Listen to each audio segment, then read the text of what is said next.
ओम नमः शिवाय। आज सोमवार के दिन सोमवार व्रत कथा सुनेंगे। एक साहूकार बहुत अमीर था, उसके पास धन की कोई कमी नहीं थी। साहूकार के पास सभी सुख सुविधाएं ऐश्वर्य के साधन थे, किंतु उसको एक ही दुख था कि उसकी कोई औलाद नहीं थी। दिन रात वैसी चिंता में लगा रहता और भगवान से पूजा अर्चना प्रार्थना करता रहता। सोमवार को भगवान चंद्रदेव व शिव जी की पूजा करता, व्रत रखता। रोजाना शाम को शिव मंदिर जाकर दीपक जलाता।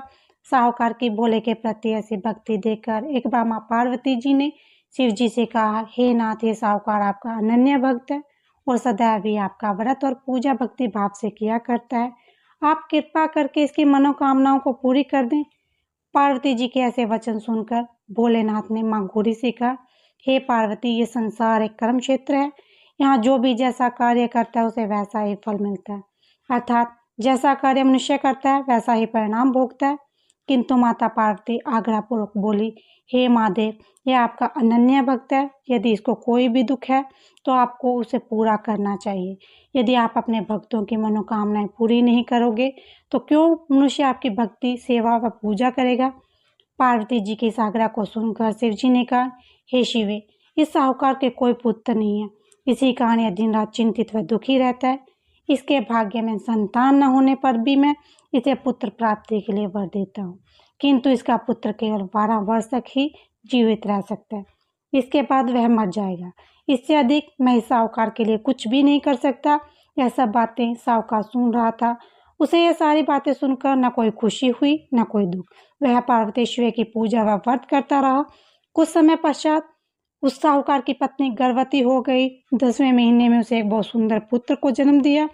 साहूकार के घर में खुशियां मनाई गई, किंतु साहूकार ने अपने पुत्र की 12 वर्ष की उम्र जानकर कोई खुशी प्रकट नहीं की और इस संबंध में किसी को कोई भेद भी नहीं बताया। वह बालक धीरे धीरे बड़ा होने लगा। जब वह बालक 11 साल का हो गया तो बालक की माता ने साहूकार से उसके विवाह के लिए कहा, किंतु साहूकार ने कहा, मैं इसे काशी जी पढ़ने भेजूंगा। साहूकार ने अपने साले को बुलाकर कहा कि तुम इस बालक को काशी पढ़ने ले जाओ और इसे विधिवत शिक्षा ग्रहण कराओ। साहूकार ने उसको बहुत साधन देकर कहा कि रास्ते में जहाँ कहीं भी ठहरो वहाँ यज्ञ और ब्राह्मणों को भोजन कराते जाना। इस प्रकार वह दोनों मामा भांजा रास्ते में यज्ञ कराते, दान देते, ब्राह्मणों को भोजन कराते जा रहे थे। रास्ते में एक शहर पड़ता था। उस शहर में राजा की कन्या का विवाह था। एक अन्य राजा का लड़का बारात लेकर आया था, लेकिन वह एक आंख से काना था। लड़के के पिता को इस बात की चिंता था कि वह को देखकर कन्या के माता पिता किसी प्रकार की अड़चन न डाल दें। इसी कारण से जब उन्होंने साहूकार के अति सुंदर बेटे को देखा तो उनके मन में विचार आया कि क्यों ना इस लड़के से विवाह का कार्य पूर्ण करा लिया जाए। यह विचार कर उसने लड़के और उसके मामा से कहा कि यदि आप फेरे व कन्यादान का कार्य पूर्ण करा दें तो आपकी बड़ी अति कृपा होगी और हम आपको बहुत सारा धन देंगे। साहूकार के लड़के और उसके मामा ने इस बात को स्वीकार कर लिया। विवाह का कार्य भली भांति प्रकार से पूरा हो गया। जब वह लड़का जाने लगा तो उसने चुपके से राजकुमारी की चुन्नी पर लिख दिया कि तेरा विवाह मेरे साथ हुआ है, लेकिन जिसके साथ तुझे भेजा जाएगा वह एक आंख से काना है। मैं काशी जी पढ़ने जा रहा हूँ। राजकुमारी ने जब इस प्रकार लिखा पाया तो उसने राजकुमार के साथ जाने से इनकार कर दिया और कहा कि यह मेरा पति नहीं है। मेरा विवाह जिसके साथ हुआ है वह काशी जी गया है। राजकुमारी के पिता ने जब ये सब कुछ सुना तो वह अपनी कन्या को विदा करने से इनकार कर दिया। बारात वापस चली गई। उधर साहूकार का लड़का और उसका मामा काशी जी पहुंचे, जहां लड़के ने पढ़ना शुरू किया था। अपना समय यज्ञ में व्यतीत करने लगे। इस प्रकार कई महीने बीत गए। जब लड़का 12 साल का हुआ तो उस दिन लड़के के मामा ने यज्ञ रच रखा था। अचानक ही लड़के की तबीयत खराब हो गई। लड़के के मामा ने कहा, अंदर जाकर सो जाओ। लड़का अंदर जाकर सो गया। थोड़ी देर के पश्चात लड़का मर गया। जब लड़के के मामा ने देखा कि वह मर गया है तो वह बहुत दुखी हुआ। उसने सोचा कि मैं पहले यज्ञ पूरा कर लूं, तब सब कुछ सोचूंगा। उसके मामा ने यज्ञ पूरा किया और फिर रोना प्रारंभ कर दिया।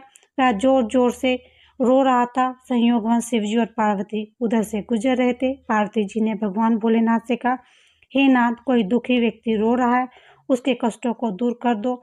जब शिवजी और पार्वती जी वहां पहुंचे तो उन्होंने देखा कि वहां पर एक लड़का मरा हुआ पड़ा है। तब पार्वती ने देखते ही लड़के को पहचान लिया। पार्वती जी ने लड़के के मरने का कारण पूछा तो भोलेनाथ ने बताया, हे गौरी, इस लड़के की आयु इतनी ही थी, ये भुगत चुका है। तब पार्वती जी ने विनम्रतापूर्वक कहा, महाराज, कृपा करके आप इस लड़के को जीवित कर दीजिए, नहीं तो इसके माता पिता इसके वियोग में तड़प तड़प कर अपनी जान दे देंगे। माता पार्वती की बात सुनकर शिव जी ने लड़के को पुनर्जीवित कर दिया। शिव जी की कृपा से लड़का जीवित हो गया। शिव शंकर व पार्वती जी स्वर्ग चले गए। शिक्षा पूरी होने पर लड़का और उसका मामा पहले की तरह यज्ञ करते, ब्राह्मणों को भोजन तथा दक्षिणा देते हुए अपने घर की ओर चल दिए। रास्ते में दोनों उसी शहर में आए जहां पर उस लड़के की शादी हुई थी। वहां पहुंचकर दोनों ने यज्ञ करना शुरू कर दिया। जब वे दोनों यज्ञ कर रहे थे तो उस लड़के के ससुर यानी कि वहां के राजा ने, जो कि उधर से घोड़ों पर बैठकर अपने सेवकों के साथ जा रहा था, लड़के को पहचान लिया। राजा ने महल में ले जाकर दोनों की खूब सेवा की। कुछ समय राजा के महल में रहने के बाद लड़के ने राजा से जाने की आज्ञा ली।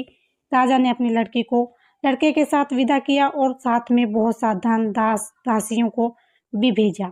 जब वे अपने शहर में आए तो लड़के के मामा ने कहा, पहले मैं तुम्हारे माता पिता को तुम्हारे आने की खबर सुना देता हूँ, तब तक तुम अपनी पत्नी सहित यहाँ पर आराम करो।